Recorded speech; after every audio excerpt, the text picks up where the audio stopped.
La semana que pasó ocurrió algo que me hizo pensar en este tema de la eternidad y la importancia de que meditemos en ello. Murió una tía de Elizabeth que era creyente, estará con el Señor seguramente. Y claro, cuando muere un ser querido, uno piensa, bueno, primero, ¿dónde está? ¿Confió en el Señor Jesús como su Salvador o no? Y en el caso de ella sí es así. Ella desde niña confió su vida al Señor Jesús y vivió durante toda su vida en fidelidad a Él. Y me preguntaba yo si pudiera estar presente allí en su sepelio y pudiera escribir en 3 palabras su vida, describir en 3 palabras su vida, ¿qué escribiría? Y me he dado cuenta, meditando en lo que pude ver de ella, que hay 3 cosas que definen su vida, a lo menos desde mi punto de vista. Es lo que yo podría escribir como epitafio para ella si fuera posible. La primera cosa era su vida de oración. Me impresionó que ella tenía un cuaderno de oración y en ese cuaderno estaban consignados los principales datos de varios misioneros que ella conocía y que estaban trabajando en varios lugares del mundo. También oraba por nosotros y nos pidió una vez una fotografía de nosotros para recordarnos en sus oraciones. Tenía sobre todo en su corazón la obra de un obrero de Vietnam que había venido a la República Checa y que el Señor había usado para traer a muchos otros vietnamitas que había allí al Señor Jesús. Esta pareja misionera estaba especialmente en su corazón, pero no era la única. Nosotros vimos su libreta. Era una libreta con muchas fotografías, recortes, y se nota que ella oraba mucho. Recuerdo también que en algún tiempo tuvo un grupo de oración, estuvo reunida con un grupo de oración específicamente por misioneros. Eh, pues un ejemplo a seguir, una vida de oración. Una segunda cosa era su hospitalidad. Siempre estaba abierta su casa para recibir personas creyentes y éramos muy bien atendidos allí. Aún después de que ella podía caminar con dificultad y con ayuda de un bastón, tenía mucho gozo en recibir personas en su casa. Así que la hospitalidad era una segunda cosa que la definía. Y una tercera cosa era su amor por la palabra de Dios. Desde muy joven no se contentaba únicamente con lo que escuchaba en las reuniones, en la asamblea, sino que buscó profundizar en la escritura y buscó estudiar con profundidad la escritura en un instituto. Pero también fue impresionante verla quizás a sus 80 años con un folder lleno de apuntes, lleno de eh, hojas que había distribuido un creyente que estaba dándoles clases sobre diferentes temas bíblicos. Ella estaba haciendo un curso bíblico a esa edad. Y también fue muy curioso que la persona que estaba impartiendo ese curso era una persona que se había jubilado, había estudiado eh, para poder enseñar diferentes temas acerca de la escritura. también era una persona de cierta edad, ya mm, de tercera edad podríamos decir, pero dedicó su tiempo de jubilado, el tiempo que pudo, a enseñar a otros la palabra de Dios. Así que impresiona una vida así. Entonces esta tía podríamos decir que nos dio ejemplo en estas tres cosas, en la vida de oración, en su hospitalidad y en su amor por la palabra de Dios. Y claro, la pregunta que no se puede evitar es, ¿qué palabras, cuáles tres palabras podrían definir mi vida? Se podrían escribir en mi tumba cuando muera. ¿Qué palabras definirían mi vida? Y bueno, la respuesta será diferente para cada uno de nosotros, pero es bueno que pensemos en eso. Todavía estamos vivos y tenemos la oportunidad de hacer cosas y quizás cambiar si hay alguna palabra que no nos gustaría que pusieran en nuestro epitafio.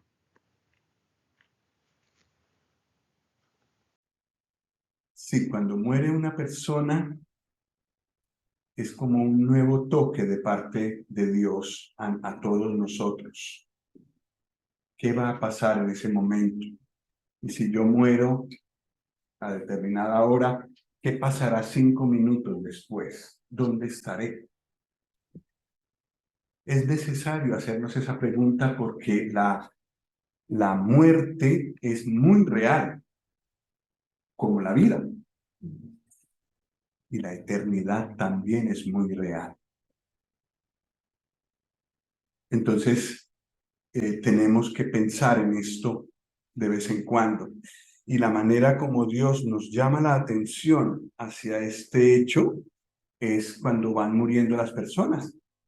Y a veces muere alguien muy cercano, alguien que afecta el corazón, que está muy cercano a uno, entonces uno piensa en eso. Bueno,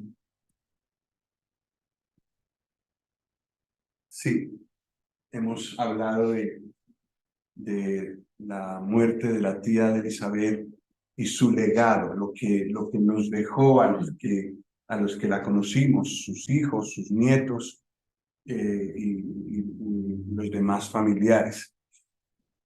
Y decíamos que cada muerte es un recordatorio. Y entonces aquí me gustaría leer Hebreos 9, versículos 27 y 28.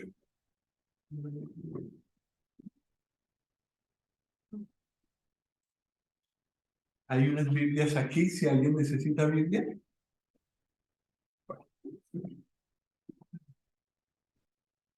Hebreos 9, 27 y 28.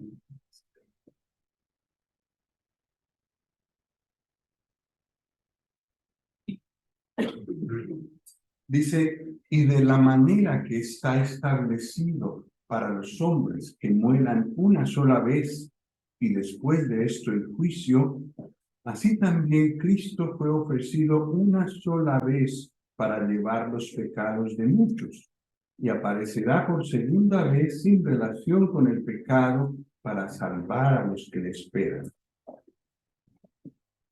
Está establecido para los hombres que mueran una sola vez.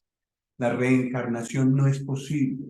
No sé si alguno de nosotros ha considerado eso, pero no es posible la reencarnación. Dios ha establecido que los hombres mueran una sola vez, hombres y mujeres, y después de esto, el juicio.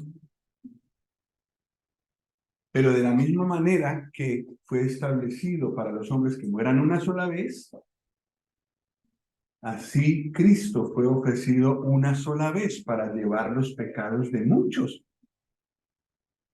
Eso me encanta. Los hombres tenemos un problema, los seres humanos tenemos un problema y es que Sí, como que presentamos solo un lado de la verdad y a veces podemos dejar a una persona muy afligida. Es verdad, hay una muerte, hay un juicio, pero también hay un medio de salvación. Aquí dice, Cristo fue ofrecido una sola vez por los pecados de muchos. La esperanza para tener una eternidad segura en la gloria es a través del Señor Jesús. En realidad, la suerte eterna de cada uno de nosotros y de cada persona en este mundo depende de su respuesta al Señor Jesús. Por pecador que sea, como oraba nuestro hermano Luis esta mañana, por pecador que una persona sea, por cosas que haya hecho, como el ladrón que se convirtió en la cruz, que no había tenido para nada una vida ejemplar,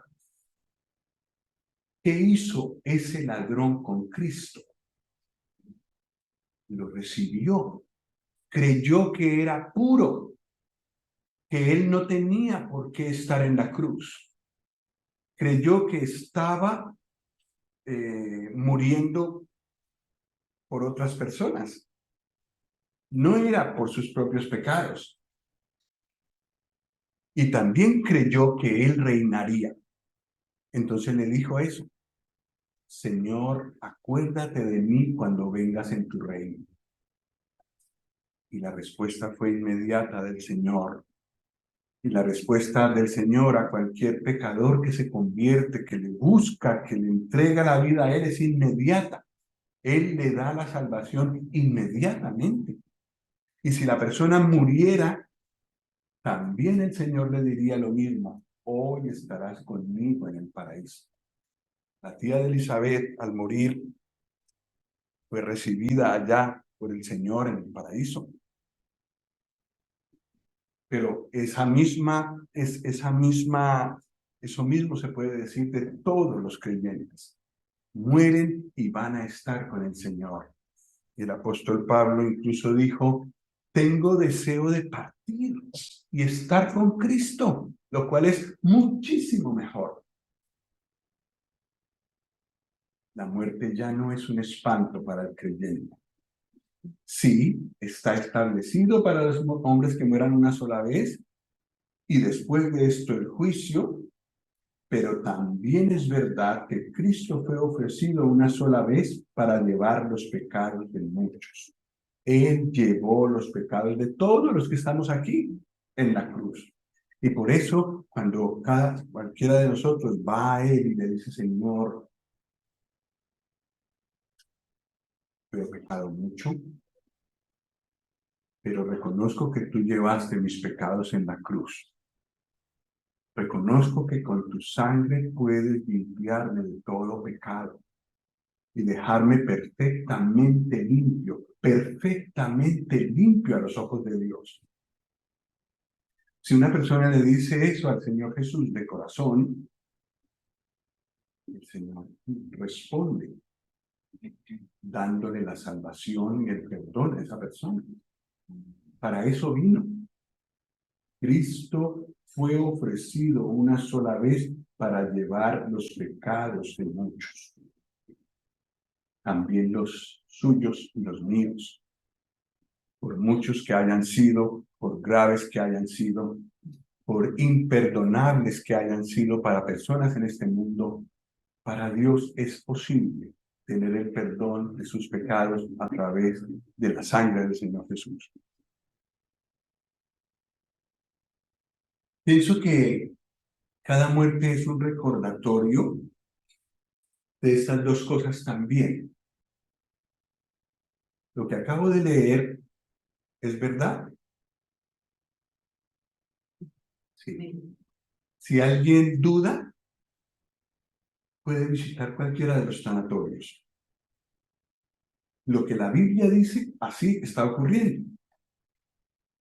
Es un recordatorio de que la Biblia es verdad, de que la Biblia ha anunciado que la muerte es un hecho. Todos los hombres a partir de Adán mueren, y eso es lo que podemos constatar aún hoy en día, cuando muchos niegan a Dios y niegan la Biblia. Pero también es un recordatorio de que la muerte es una puerta a la eternidad. Y para cada uno de nosotros ese momento llega. Pero hay unas excepciones de las que hablaremos más adelante.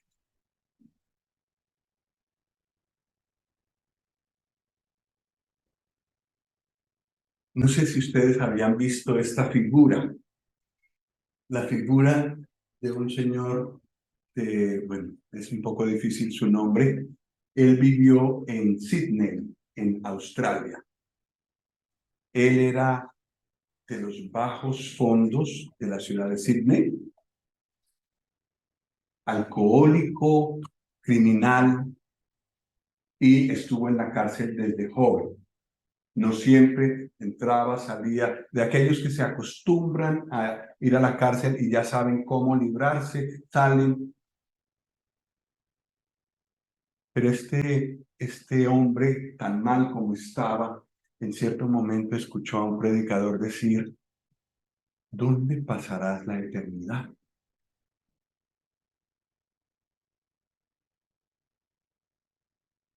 Esta pregunta toca, ¿no? Impacta. ¿Dónde pasarás tú la eternidad? Este hombre no pudo con ese pensamiento. El predicador también mostró que en el Señor Jesús podía tener perdón y vida eterna. Él, que había sido que tenía una historia delictiva muy conocida. En esto pensaba cuando veía la obra que se está haciendo en Calafá, Colombia, porque es en ese medio donde nuestros hermanos han entrado y ahora están llevando la luz del Señor, y ahora probablemente también habrá personas como él que habrán podido escuchar que hay perdón aún para el más vil pecador.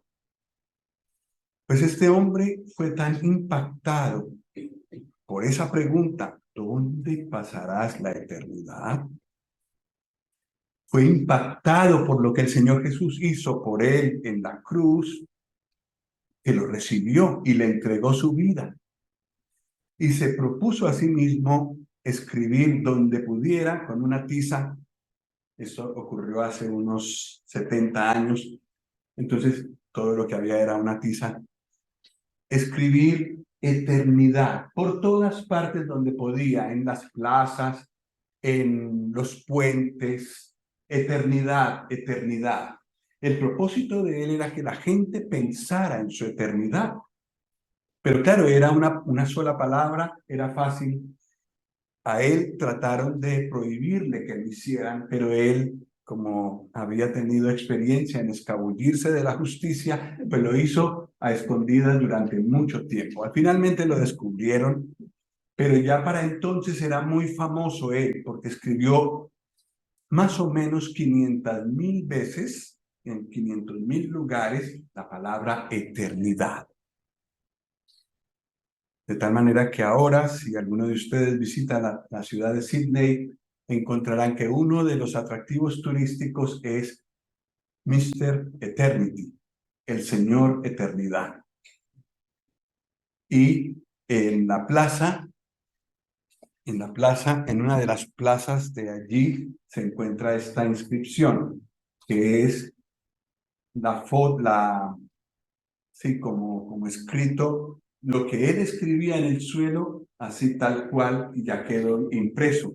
Y eso pues es famoso para los turistas que van allá, en los Juegos Olímpicos que hubo en Sydney, pues también lo pusieron.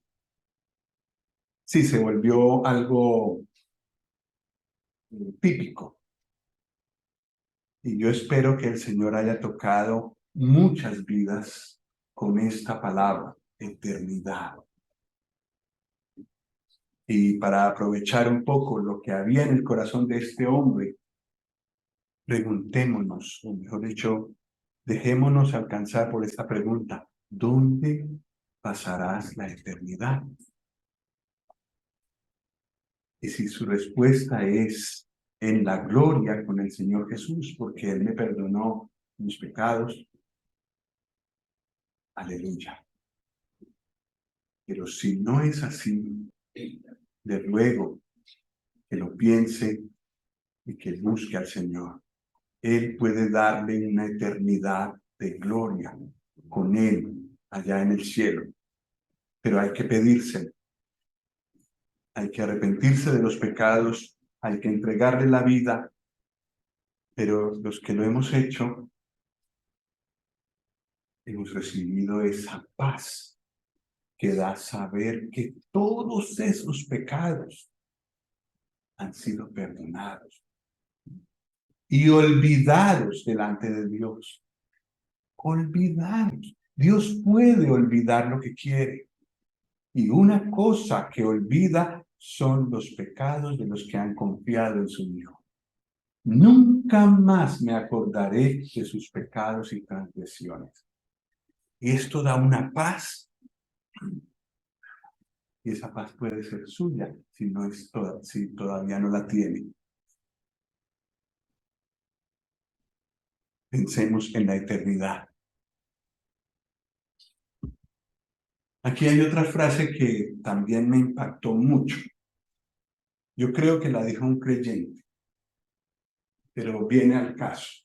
La eternidad es demasiado larga para estar equivocados. La eternidad es demasiado larga para estar equivocados. Y recuerdo bueno, esto me lo contó un hermano que fue a hablar con un incrédulo, una persona que no creía en el Señor y rebatía. Él le decía que puede ser salvo a través del Señor Jesús. Y él decía, no, no, no, yo no creo que Él exista, yo no creo que Dios exista, no creo que haya juicio, yo creo que con la muerte se acaba todo. No, no, no, no, no, no necesito salvación, no necesito salvador, no, no, no, no, no te preocupes. Entonces este hermano le dijo, a ver, que me lo apunté aquí porque es un poco enredado. Le dijo, si yo estoy equivocado, yo como creyente que anuncia el Evangelio, si estoy equivocado con mi cristianismo, cuando llegue la muerte habré tenido una vida buena y si todo se acabó como usted dice, a lo menos aproveché la vida. Y fue una vida buena, una vida útil. Eso en el supuesto de que usted tenga razón y que con la muerte se acabe todo. Es decir, eso en el caso de que yo esté equivocado y esté siguiendo al Señor Jesús y realmente Él no exista. Eso si yo estuviera equivocado. Pero ¿qué tal que el equivocado sea usted? Ahí sí la cosa cambia. Porque la suerte que le espera a usted es terrible. Porque se atreve a negar el único medio de salvación que Dios ha dado. Y entonces le espera una eternidad terrible, un castigo eterno. Entonces, sí, pensemos un poco en esto. Si alguno de nosotros piensa que con la muerte se acaba todo y está equivocado, la eternidad es demasiado larga para estar equivocados. Y yo le pediría, como le pedía a una maestra que me dio clases en una autoescuela, que también era atea, le dije yo, bueno, si tú eres inteligente y no estás segura que con la muerte se acaba todo, tendrías que explorar la otra posibilidad, lo que dicen los cristianos. Si tú fueras inteligente, no te puedes entregar a una sola opinión, que con la muerte acaba todo, porque de eso no estás segura. Explora lo que Cristo te ofrece. Y eso me gustaría decirle a todos los que piensan que con la muerte acaba todo. No es así. La Biblia da abundante testimonio de que con la muerte no acaba todo. Bueno, volvamos a, como para explorar un poco la eternidad. En Isaías 57:15 hay un versículo que me encantó porque habla de la eternidad. Isaías 57:15.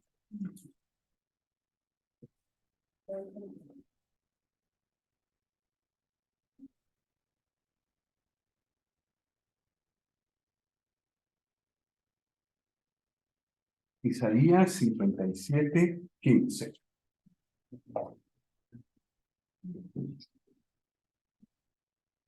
Porque así dijo el alto y sublime, el que habita la eternidad y cuyo nombre es el santo.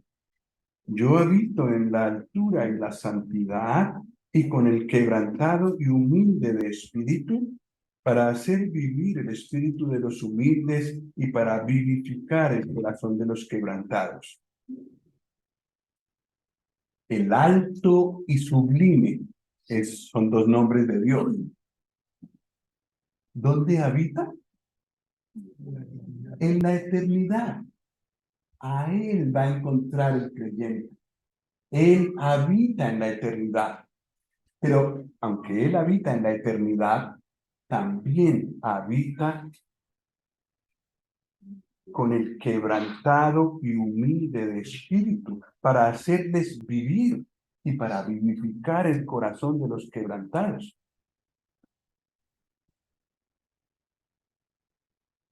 Impresionante. Las dos caras de la moneda. El Dios que habita en la eternidad,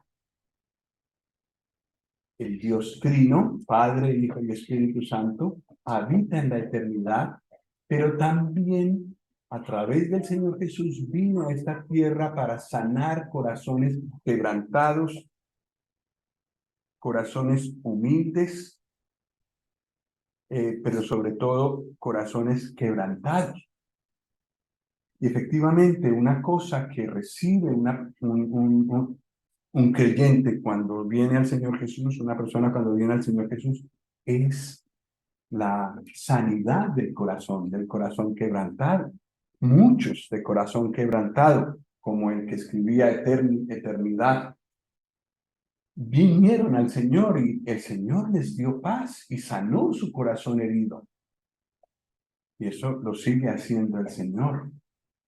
El Señor Jesús murió en la cruz, resucitó al tercer día, estuvo aquí 40 días con sus discípulos y luego subió al cielo. Y allá se sentó en el trono. Habita en la eternidad, habita en el trono que está por encima de todo otro trono. Y desde allá habita con el humilde y con el quebrantado de espíritu.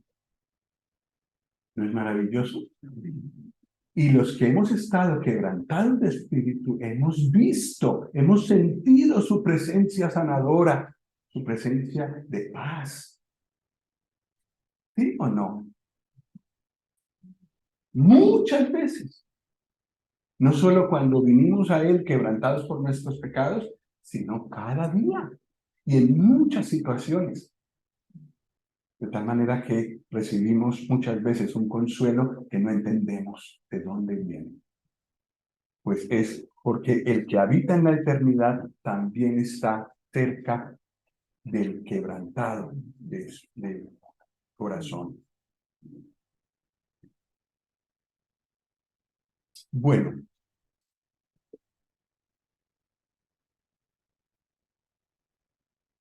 el que no es creyente también tiene que vérselas con Dios.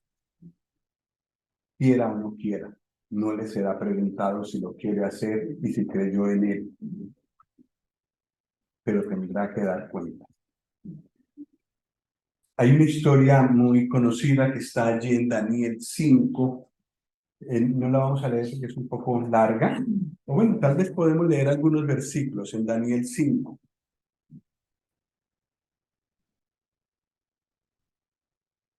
Después de Isaías, donde estábamos, ahí está Ezequiel y después está Daniel en el capítulo 5.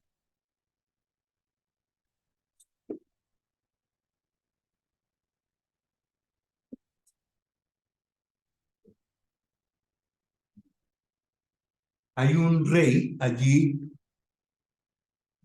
con mucha pompa, muy rico, muy poderoso. Él había escuchado del Dios verdadero. Su abuelo se había convertido, también era un rey poderoso y al que quería hacía matar, era muy poderoso, Nabucodonosor, pero se convirtió, Nabucodonosor se convirtió. Y ahora estamos hablando con el nieto y el nieto no se convirtió, está en Daniel 5, sino que descaradamente hizo lo que Dios, lo que él sabía que Dios no quería que hiciera. Entonces, la noche antes de su muerte, en el versículo 24 dice, entonces de su presencia, de la presencia de Dios que no obedeció él, fue enviada la mano que trazó esta escritura. Y la escritura que trazó es Mene, Mene, Tekel, Uparsin. 4 palabras, pero ahora nos las explican. Esta es la interpretación del asunto. Mene, contó Dios tu reino y le ha puesto fin. Tekel, pesado has sido en balanza y fuiste hallado falto. Pérez, tu reino ha sido roto y dado a los medos y a los persas. Versículo 30. La misma noche fue muerto Belsasar, rey de los caldeos. Entonces, unas horas antes, Dios le mostró el balance de su vida. Había contado sus hechos, lo había dicho, Dios había contado todo lo que había él hecho, todo lo que este rey había hecho, lo puso en balanza y encontró que le faltaba, ha sido hallado falto, y por otro lado venía el juicio terrenal, pero también el juicio eterno. Esto es lo que pasa con una persona que rehúsa creer en el Señor Jesús. Y por supuesto, cada uno es libre de hacerlo, pero hay que pensar con seriedad que es una oportunidad que Dios da y no sabemos cuándo se acaba esa oportunidad. Ahora es el momento de venir a donde Él y ponerse a cuentas con Él. Cuando una persona lo hace, si este rey lo hubiera hecho, sus pecados hubieran sido borrados y él hubiera sido justificado por la sangre del Señor Jesús y hubiera sido salvo. Pues lo mismo pasa con nosotros. Pero ahora hablemos de una persona que es creyente, que sí le ha rendido su vida al Señor. 2 Corintios 5:10.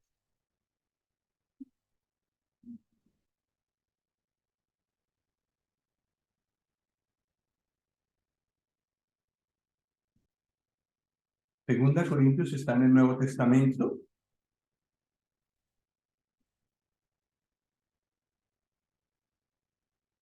Y aquí habla de creyentes, que también recibimos lección cuando una persona muere, sobre todo cuando un creyente muere, como la persona de la que hemos hablado.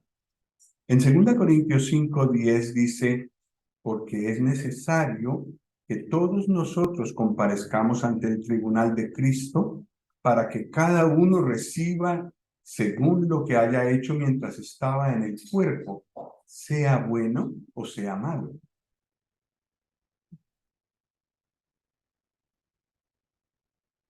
Cada creyente también comparecerá o aparecerá delante de un trono donde se juzgarán las obras que hizo después de haber recibido a Cristo en su corazón. Después de haber recibido a Cristo en el corazón, uno tiene muchos recursos para agradar a Dios, para hacer cosas que Dios quiere. Y no solo para hacer, es decir, dejar de pecar y tener una vida buena, sino servirle. Como hablé de la tía de Elizabeth al principio, que buscaba estar activa en las cosas eternas hasta mientras la salud se lo permitió, orando, si no podía hacer otra cosa. Recuerdo, ella hablaba mucho de dos misioneros tailandeses, puede ser, de Vietnam, que vinieron a Europa y el Señor los usó para hablar del Evangelio a otros de Vietnam que había en ese país, que era la República Checa. Estos esos misioneros eran una pareja, estaban especialmente en su corazón, y de ellos nos hablaba mucho, y por ellos oraba mucho. Entonces, las obras de ella, cuando aparezca delante del tribunal de Cristo, pues esas cosas aparecerán, y todos los esfuerzos que ella hizo por ayudar, por predicar el Evangelio, todo eso se lo encontrará allí cuando esté delante del tribunal de Cristo. Pero lo mismo pasa con todos nosotros. Después de ser creyentes, no podemos perder la salvación porque nos la dio el Señor Jesús. Pero sí podemos perder nuestra vida y ver a uno tras otro de mis hermanos a quienes conocí recibir coronas, recompensas, recibir el aplauso, podríamos decir, el premio del Señor por haberle servido, haber aprovechado su vida para servir. Y yo salvo, pero así como por fuego, dice la Biblia, pero sin recibir nada.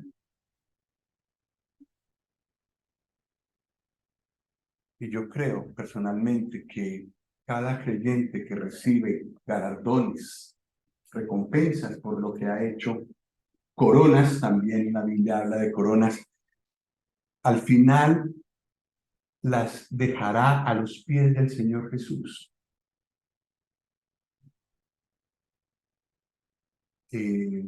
Yo personalmente quisiera, si recibo alguna corona, poder hacer esto. ¿Por qué? Porque si he ganado algo y si he podido hacer algo para el Señor, ha sido por Él. Él me ha capacitado, me ha guardado, me ha ayudado. Entonces sí, Señor, en realidad esta corona que acabo de recibir, perdona, no es desprecio, la voy a poner a tus pies. Y eso es lo que cada creyente puede hacer. Y hay varias coronas y hay varios galardones que podemos ganar y que aparecerán en el tribunal de Cristo. Y aquí dice este versículo que cada uno reciba según lo que haya hecho. ¿Cuándo?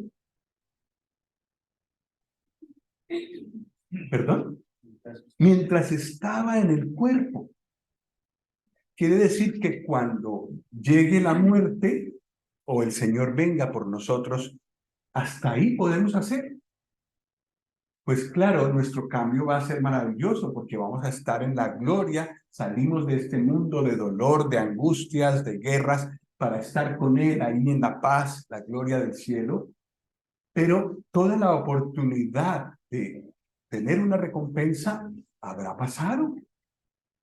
Toda la oportunidad de servirle a Él habrá pasado. Porque los premios, las recompensas que hay allí se han ganado mientras estaba en el cuerpo. Entonces, cada vez que muere un creyente, recibimos este llamado nosotros, los creyentes también. ¿Qué he hecho con mi vida? A la primera pregunta, ¿dónde pasarás la eternidad? Ya tengo una respuesta, con Cristo, gracias a su obra en la cruz y al perdón que me dio. Pero a la segunda pregunta, ¿qué pasará cuando estés delante del tribunal de Cristo? ¿Cuántos premios recibirás? La respuesta todavía la estamos fabricando, cada uno de nosotros. Y pues una invitación a que ganemos premios de parte del Señor. ¿Y saben qué es lo que a mí más me ilusiona? La corona un poco, el galardón un poco, pero más el poder satisfacer su corazón, que me amó tanto que se dio por mí, que ha sido tan fiel conmigo durante toda mi vida, dándome muchas cosas. Él merece lo mejor de mí. Y si yo puedo producir algo en su corazón, un movimiento de satisfacción, esto para mí será la mayor recompensa. Es un sentir personal. El Señor habla de recompensas. Vamos a terminar leyendo en Hebreos 9, versículos 11 y 12.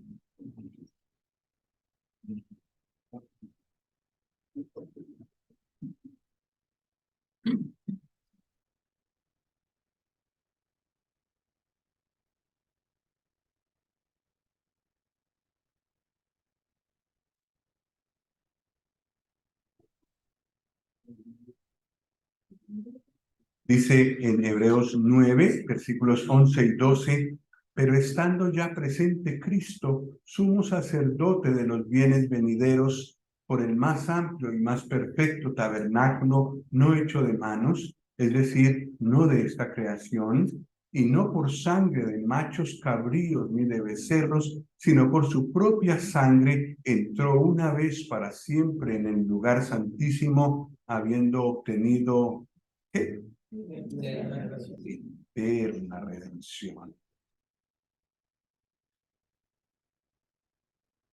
En el libro de Hebreos la palabra eterna aparece varias veces, o eternidad.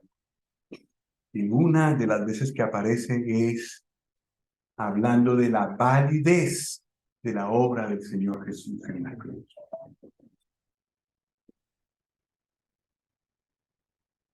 Cada persona que se acerca al Señor Jesús y le confía su vida, le entrega su vida y le pide perdón por sus pecados, esto es lo que obtiene: eterna redención.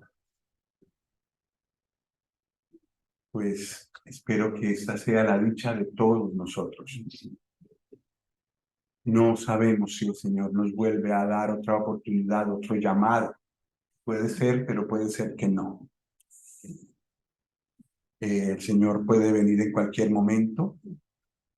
Hay un momento en el que la oportunidad pasa. Pero para los creyentes también tomemos lección. Cuando el Señor venga o cuando Él me llame a su presencia, también se trazará una línea definitiva. Y lo que he hecho para Él finaliza ahí. Y el Señor merece de parte nuestra lo mejor.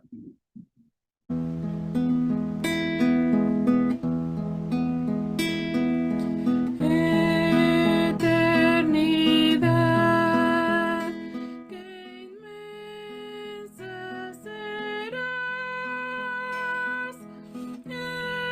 Eternidad, algún fin tendrá.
Señor, muchas gracias por tu eternidad. Y gracias porque tú quieres que vivamos en esa eternidad contigo por siempre. Padre, ayúdanos a que esto sea una realidad y que hoy hayan decisiones en esta mañana. Amén. Ah.